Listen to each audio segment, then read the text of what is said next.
According to Aljazeera, the top U.S. general in Afghanistan relinquished command on Monday at an official ceremony in the capital, the latest symbolic gesture bringing America's longest war nearer to its end. At a time when the Taliban are making sweeping advances across the country, General Austin Scott Miller, the highest-ranked officer on the ground in Afghanistan, handed command to General Kenneth McKenzie, an AFP news agency correspondent at the Kabul ceremony reported.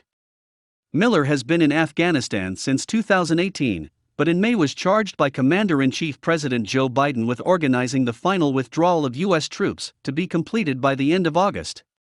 Since May, most of the 2,500 American troops remaining at that time have left, and the U.S. has also handed over to Afghan forces Bagram Air Base, from where coalition forces carried out operations against the Taliban and armed groups for the past 2 decades. About 650 U.S. service members are expected to be stationed in Kabul to guard Washington's sprawling diplomatic compound, where Monday's ceremony took place. Top Afghan officials and military officers attended the ceremony inside the heavily fortified Green Zone. President Joe Biden has reiterated that the U.S. will remain engaged in Afghanistan with humanitarian assistance. The U.S. also is committed to spending $4.4 billion annually to fund Afghanistan's security forces until 2024. The handover took place in the heavily fortified Resolute Support Headquarters in the heart of Kabul, at a time of rapid territorial gains by Taliban fighters across Afghanistan. In a flag-passing ceremony, Miller remembered the U.S. and NATO troops killed in the nearly 20-year war as well as the thousands of Afghans who lost their lives. He warned that relentless violence across Afghanistan is making a political settlement increasingly difficult. The outgoing commander said he has told Taliban officials it's important that the military side set the conditions for a peaceful and political settlement in Afghanistan.